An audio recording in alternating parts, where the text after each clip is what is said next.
So I just got my semester 4 results not too long ago, and it is confirmed that I've passed my second year, and that also means that I have officially finished my preclinical years of med school, which is crazy because that means it has been 2 full years of me in med school, and time really does feel like it just flew by. Some of you have been asking me a thing or two about UKM's med school, and I thought, why not just put all of the info, or at least most of the info, into one whole video so that other people can benefit from it as well. So here we are. And I also thought that this would be a nice way for me to end my preclinical years, to signify the end of my preclinical years.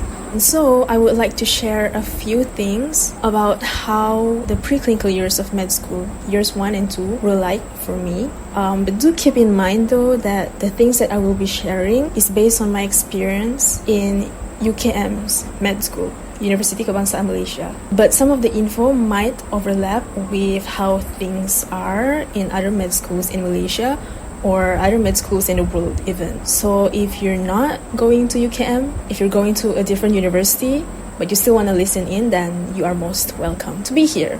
I'll be breaking down this video into a few parts, and I'll have the timestamps listed down below. So feel free to skip to the part of this video that you guys want to watch. But if you guys want to get the full experience, then I recommend watching the entire thing. I'll be talking about the syllabus for both years 1 and 2. And also I'll be talking about the classes, the kind of classes that we have, how our schedule is like, the exams, and also other things as well, like tips and advices for you guys to survive. Please don't mind me if you guys see me looking down or to my side, because I'll be referring to my iPad and my laptop as I'm talking. And also I'll be using this as my microphone, so just don't mind it. So in your preclinical years, you will be learning about the basics and also about the different systems of the body. The basics, you will be learning them in your first year, especially in your first semester. I will be listing down the specific subjects or like the specific syllabus that you will be having for each of the semesters later. Right now, I will be explaining a little bit on how the syllabus is being divided. This can get a little bit confusing, so I recommend that you guys listen carefully. Okay, so for every semester, you will be having 4 modules, and these modules are being treated as an individual subject each. But you will be learning them chronologically. So let's take the first semester as an example. So the first module that you will have is cellular biomolecules. You will be learning that module for about a month. And once you're done with that, only then will you start with the next module, which is tissues of body. Only then will you start with the third module, which is membrane and receptors. And then if you're done with that, only then will you start metabolism. Now that is for the modules, the subjects that I would like to classify in a category that I myself would like to call as the science category. So apart from these 4 modules or subjects, you would have other subjects as well. For each semester, you would have to take PPA, which stands for Personal and Professional Advancement. So those 4 modules are core subjects. PPA is also a core subject, and then you would also have other core subjects like medicine and society as well as clinical skills learning. But these 2, MedSoc and CSL, you wouldn't have them every semester. These core subjects are subjects that would contribute to your CGPA or your CPA. So I called those 4 modules earlier as part of the science category because they're literally about science. Like when you think of being in a medical course, those are the subjects directly related to the scientific stuff in medicine. I wonder if I explained that right. But the other core subjects, the ones that I wouldn't really call science, but they're still equally as important. PPA basically teaches soft skills for you to use in a medical field later on, like communication skills, stress management, time management, and teamwork as well, because you will be working with other health professionals, like nurses and pharmacists. For CSL, as the name suggests, you will be learning about clinical skills. So things like history taking, doing physical examinations, and also for medicine and society, medschool. It's basically about public health. So you'll be learning about things like epidemiology, perhaps some research as well, and statistics even. And apart from these core subjects, you'll also be taking extra subjects, and we call these subjects subject chitra. If you guys don't know what subject chitra is, hold on. I have the definition. Not exactly a definition, but sorry, my laptop's right there. Citra merupakan subjek atau kursus elektif yang perlu diambil oleh setiap pelajar UKM bagi melengkapkan jam kredit. Okay, so basically, Citra subjects are subjects that you have to take in order for you to complete your credit hour requirements and also in order for you to graduate. There's two categories of Citra subjects. First one is kursus wajib university, and then the other one is kursus Citra rentas. By the way, I will be putting the links to these websites that I'm using in the description box below. So if you guys want to refer to this info again later on, you guys can just click on the links that I've provided. So kursus wajib university is Citra subjects that are kind of forced upon you. I can't really think of a better way to put it, but like these subjects are already predetermined for you to take for a certain semester, so you have to take it within that semester. It's given to you and you have to take it. And then for kursus Citra University, there's gonna be 6 domains. Typically, you would have to take one subject for each of these domains, and you can take those subjects anytime within the duration of your study. So like you're not, unlike kursus wajib university, kursus Citra University, you're not forced to take it within a certain semester, as long as you complete all 6 domains while you're still studying. So for other courses, typically they would have to take from all 6 domains, but for the medical course here, you would only have to take from C3 and C5.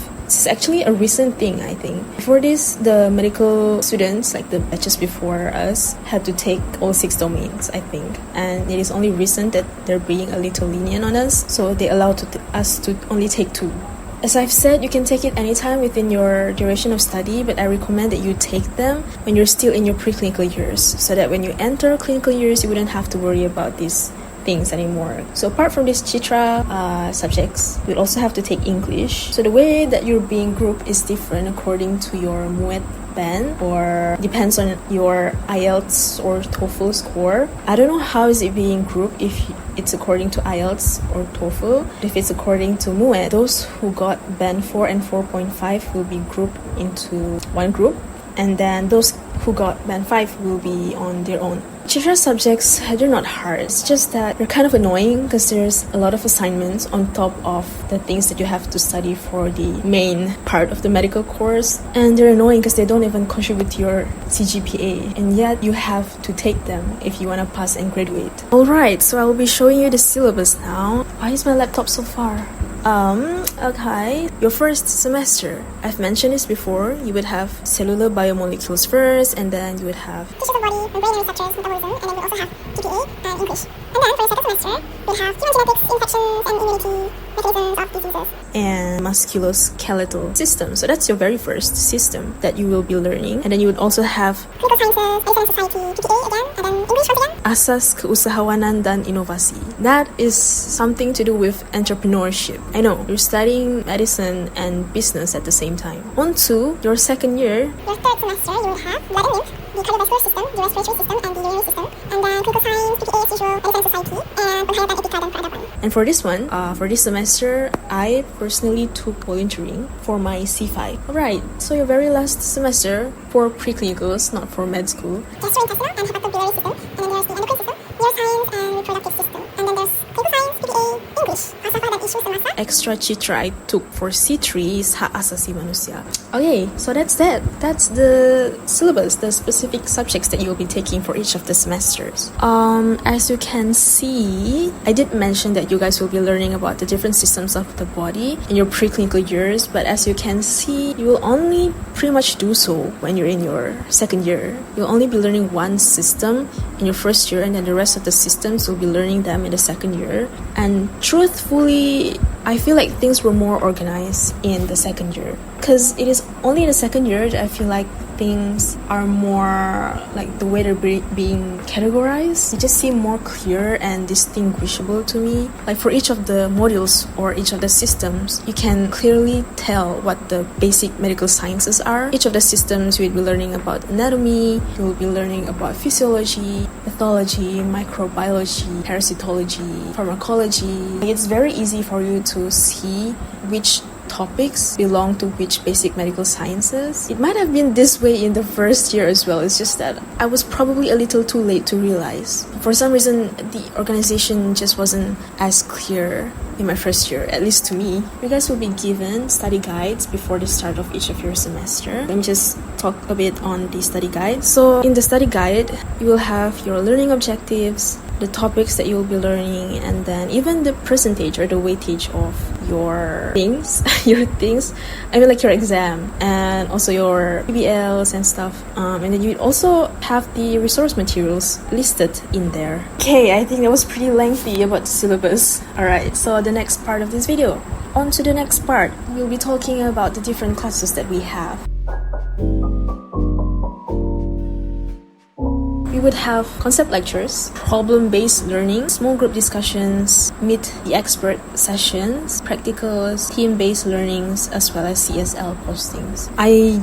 I won't be going into detail for each of these classes because I think the video is going to be way too long if I do. Concept lectures are lectures, it's pretty obvious. PBLs, you'd have groups for them, and your groups for PBLs would be the same as your groups for STDs, TBLs, and your CSL postings. We usually would just refer to this group as PBL group to not make things confusing. And then your MESs and your practicals would be in a different group. For all of these classes, 100% attendance is required. You have to attend all of these classes or else you would be barred from taking exams. So if you're sick or you're not able to attend any classes for some reason, you need to have a valid MC or a valid reason. On to the next part, the schedule.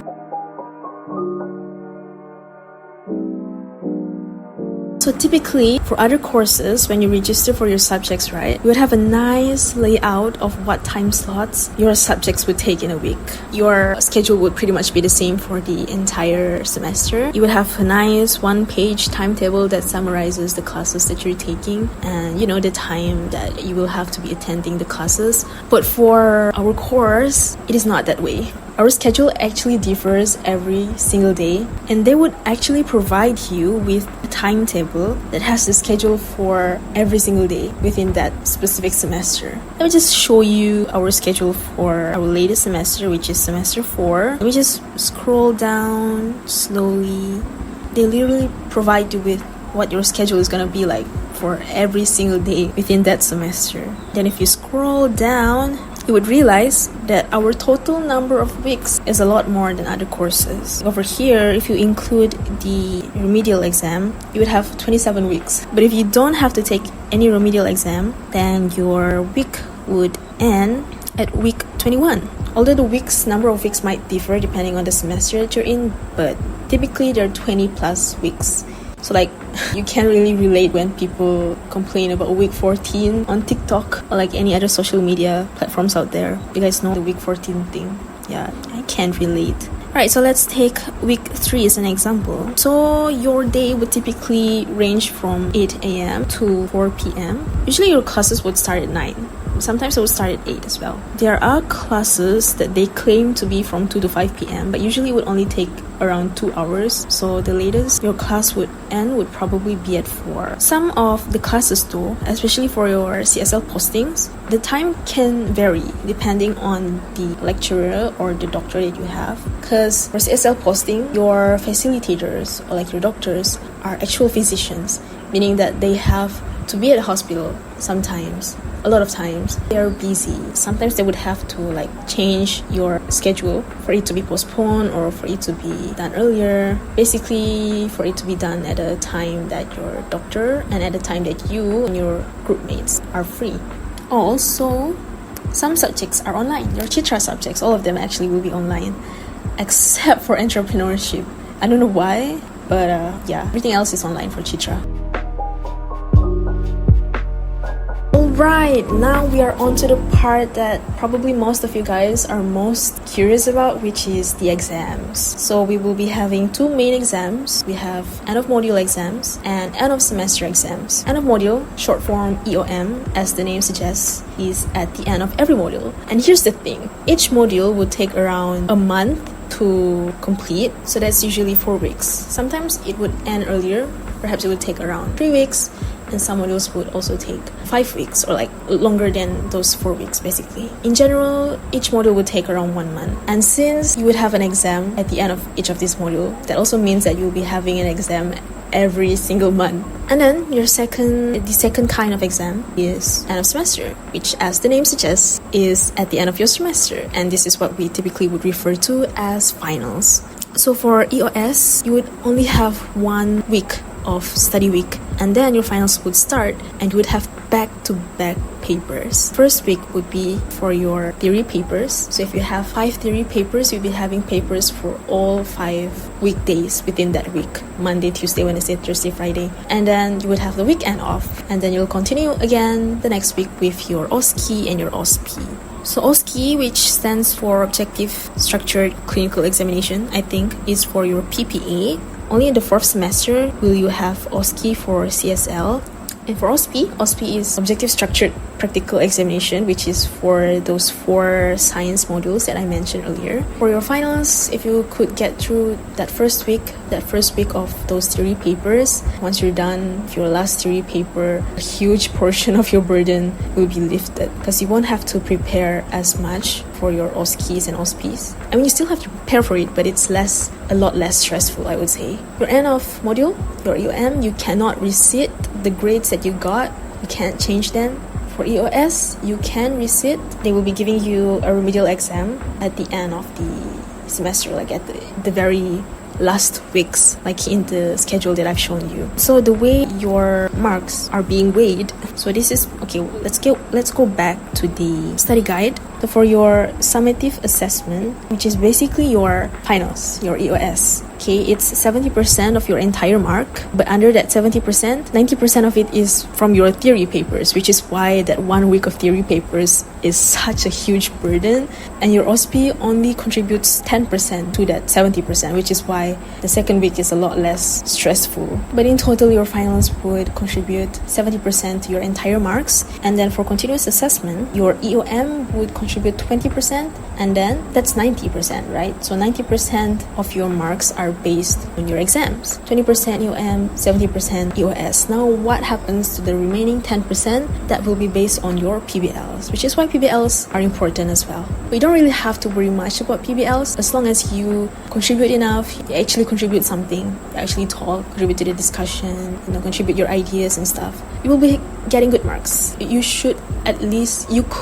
You will be at least getting good, if not excellent. Oh, and also for medicine and society, for medsoc, you would have mini tests. For each semester, you would have 2 mini tests. I don't know how they schedule it, but I would say they're pretty random. You would have the mini test at a random date within that semester. It's not like an module exam where you would have it every month. Okay, so the support systems that we have. Did I mention that I was going to talk about support systems in the introduction? I did. I feel like I didn't. But anyways, we do have some support systems in our course. So the first support system is the buddy system. Buddy system is basically you're gonna be assigned with a buddy. Well, it's not exactly being assigned, because you actually have the choice of who you want to be buddies with. A buddy is basically a friend, obviously, right? Buddy is a friend. You would have a buddy or 2, or perhaps more than that. Sometimes you have like co-buds, they would call it, co-buddies, from a senior batch. So you would have seniors as your buddies, and you would also have juniors, so from like a batch after you, as your buddies. Now this might sound a little controversial, but the buddy system is done according to race. So your buddies would have to be of the same race as you. Personally, I don't mind if my buddy is of a different race than me, because why would I mind? But I think they probably do it this way because They think that it's easier for buddies to get along if you're of the same race. You can choose your buddies, as I've mentioned. You can choose your buddies. There's literally gonna be like a period of time where you will get to know your seniors. Like if you're a junior, year 1 and year 2, like this activity is between year 1 and year 2. There's gonna be a period of time where you will get to know your potential buddies. Although the activities that you will be doing differs depending on your race. Right, so do make use of this buddy system, especially if you're a junior. You can ask from your buddies from past materials, like past papers, any notes that they have. You can even ask them for like tips and advices, how they study, how they survive and all that. But if you want to ask for these things, don't get to a point where it's kind of like you're exploiting your buddy. Personally, I don't think I've been that much of a help to my junior buddies. I feel like I could have done better, but my senior buddies have been super nice and helpful, and I'm really grateful for that. There's also another support system that we have here, which is the mentor-mentee system. Now, the buddy system involves you and someone who is not too far in age. But this mentor-mentee system involves you and a lecturer.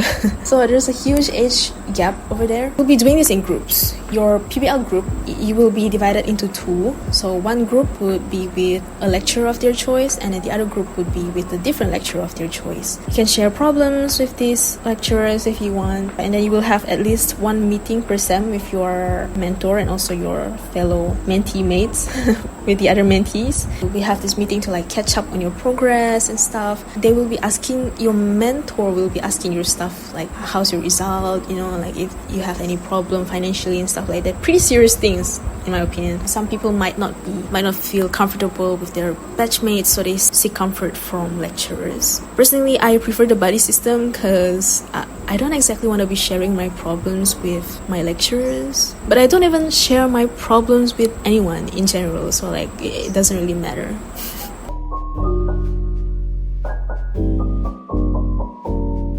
Okay, finally on to the last part of this video, which is tips and advices that I can give you guys. Do I have any tips and advices? I do, but I would say I'm not that great at giving tips or advices, but I hope that what I'll be saying after this will be helpful somehow. So the first thing is to really make use of past papers. Past papers are important because they're basically clues as to how your exams are going to be like. You can also use them as like practice questions. And then like from those past papers, try to find a pattern. For example, I realized, I don't know if it's this way in the first year, Honestly, I really don't remember much from first year, but in the second year, I realized that the pathology questions, they like to ask you about the histological look of certain diseases. At least that's one of the patterns that I realized is there. Some questions could get repeated. It's just that they could reiterate them in a different way, but it's pretty much the same question. And some questions are even being repeated exactly the same, like word for word, the same things. So do make use of any past materials that you can get from like your seniors, or if not from your batchmates. It's not just limited to exam papers, like any past materials. Some of you guys ask me if I think that it is necessary to make our own notes. Personally, I think no. It is not necessary for you to make your own notes because it's just so time consuming, at least for me. It's so time consuming and it annoys the heck out of me. If you could get your hands on other people's notes, that sounds terrible. If you could somehow get other people's notes, okay, in a legal way, do make use of that. Okay, I would say it's better to use other people's notes because it's already provided and you won't have to make your own notes and you will be consuming less time. Besides, most of the time the contents in the lecture slides are already being simplified. So if you want to make your own notes, it's probably just doubling the job. But if you still want to do your own notes, then I would say make them in a way that really caters to your understanding. Make it in a way that you are able to get through the material quicker than if you were to just go through the lecture slides, if you really do want to make your own notes. So you can like use mind maps, perhaps put your information in tables. I find tables to be helpful, especially if there's like compare and contrast going on. Even if there's no like direct compare and contrast going on, I just feel like tables are really helpful. My buddies' notes are in tables, and I literally just refer to my buddies' notes for the entire semester 4 finals. Like especially for pathology, for pathology I really just refer to her notes, and I'm honestly really grateful for her notes. And I found that I get through the materials a lot quicker because they're in the form of a table, and like it's really easy to see how things are. Okay, next. Imposter syndrome is real. Have you guys heard of imposter syndrome? I'm pretty sure a lot of you guys have heard of imposter syndrome before. This might sound stupid, but I used to think that imposter syndrome is just like an internet slang, like a TikTok thing, because I see it a lot on TikTok. But apparently it's an actual thing. Like it's an actual term used in the medical world even. I have the definition here. It's not exactly a definition, I think, but so imposter syndrome, people who struggle with imposter syndrome believe that they are undeserving of their achievements and the high esteem in which they are in fact generally held. They feel that they aren't as competent or intelligent as others might think, and that soon enough people will discover the truth about them. Or we could go for this definition from a website that once you enter med school, you would soon realize that you would be referring to this website a lot as reference. This website, NCBI, for Stat Worlds. Imposter syndrome is a behavioral health phenomenon described as self-doubt of intellect, skills, or accomplishments among high-achieving individuals. Right, so that's imposter syndrome. You would probably feel that way at least once in your med school journey. And this is really true because there probably will be times when you would wonder whether what you're doing is enough, and even if it is, you wonder why are you still achieving less than some other people out there, especially your peers. Or you could even feel pressured by how much effort other people are putting into their work, or like you're pressured by how much other people are studying, and you wonder if you're putting in enough effort yourself. But really, you know yourself best, and you know what your own goals are. You can use other people as like a guide on how to adjust the way you act for you to be able to achieve those goals of yours, but that doesn't mean that you have to be exactly like them. So just go on ahead and be at your own pace. And it is very important for you to persevere and don't give up. If you're watching this and you're still in school and you want to be a doctor somewhere in the future, then don't give up on school. Don't give up studying. Don't give up on SPM or whatever it is that you're taking. I don't know, perhaps in like the next few years there won't be any SPM anymore and it's probably gonna be named after a whole different kind of exam. But like if you're in school, don't give up on school. If you're gonna have an interview coming up, an interview for you to qualify to get into med school, don't give up preparing for it. If you have been accepted into med school and you're scared of what's to come, don't give up just by the thought of it. If you're currently in med school and life just feels absolutely shitty, don't give up either.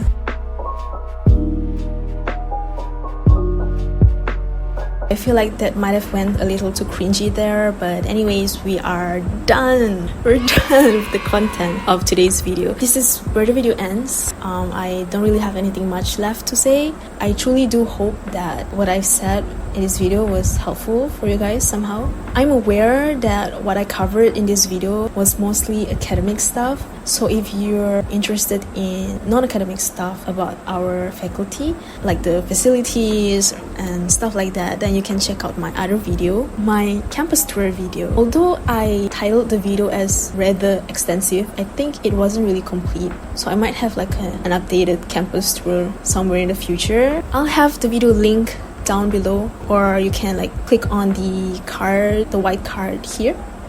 Is it here? I'm honestly so excited for my clinical years. I mean, I've gone through preclinical years, which a lot of people would say is hell. And a lot of people say that clinical years are a lot more fun. Things might get hard, but it's a lot more fun because there's more clinical stuff that you'll be doing instead of just theoretical stuff. So I'm really excited for it. I don't think I recorded much for like my preclinical years, and I really don't remember much, especially from my first year. And I kind of regret that it's that way. I hope that in my clinical years I will be documenting a lot more, and I might have them uploaded at least often enough for a med student. Yeah, once again, I truly hope that this video was helpful. Thank you so much for watching, especially if you guys have been sticking with me up till now. Do give this video a like, and if you're feeling a little extra, do hit that subscribe button. And once again, thank you so much for watching, and I'll see you guys again in a future video. Bye!